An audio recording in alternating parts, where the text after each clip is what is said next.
రాజేశ్వర రెడ్డి నేను పక్కా original Congress party వాదినై ఉండి ఈ పార్టీ ఏ విధంగా మాటిచ్చిందో ఆ మాట ప్రకారంలా సరే కొంచెం అటు ఇటు అయినా కానీ కూడా రైతులు కూడా ఇప్పటిదాకా ఏమనలేరు.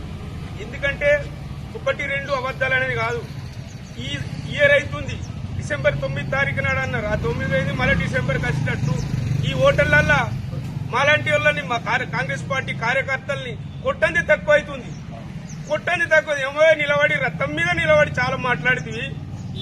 నీ రైతు బంధు ఏది, నీ రుణమాపేది, పేదవాళ్ళకి ఇచ్చేది ఏదైతే ఉపాధి పనికి పేదవాళ్ళు పోయేవాళ్ళు వాళ్ళకు 12,000 రూపాయలు అనేది ఎవరెవరు అనేది డిక్లరేషన్ కూడా లేదు. మీ మంచి చేసినా చెప్తే ఈ తీసుండి చెడువి కూడా నేను కాంగ్రెస్ పార్టీ అని కాదంటలేను.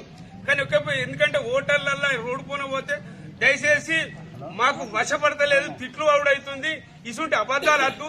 కాకపోతే ఇంకా 2-3 నెలల దాకా మొత్తం డబ్బులు ఇచ్చిన కాదానండి, ఏదన్నా అవుతారు. కానీ కాకపోతే రేపచ్చే ఎల్లుండొచ్చే రాత్రి 12 గంటలు దాటిందంటే టన్ మనే టిన్ మనే ఇసుంటి కాదండి. రేవంత్ రెడ్డి గారు 2-3 నెలలు కాదంటే కూడా ఆగుంటారు కదా.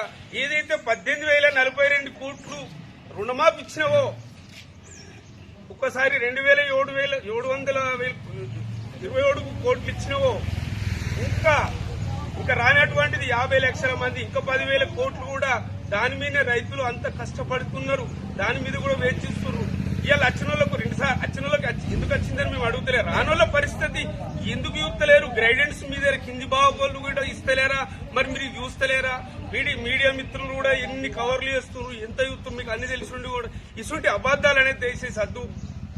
ఇంకా ఏదున్నా కానీ రేవంత్ రెడ్డి గారి దగ్గరికి కూడా మంత్రులు కానివ్వండి, ఎమ్మెల్యేలు కానివ్వండి, ఎమ్మెల్సీలు కానివ్వండి, కొంచెం రేవంత్ రెడ్డి దృష్టికి తీసుకుపోయి దయచేసి తక్షణమే ఇంకా కాదంటే 500-600 ఎకరాలు కాదు 1000 ఎకరాలు హైదరాబాద్ అమ్మేదాకా పూరత్తు. కానీ రైతుల పక్షాన మాత్రం అమ్ముతావా, అప్పు ఎత్తావా, ఎట్లా ఎత్తావా కానీ కొంచెం రైతుల పక్షాన మాత్రం దయచేసి వచ్చేటట్టు చూడవలసిగా మనం చేస్తున్నాం. జై తెలంగాణ.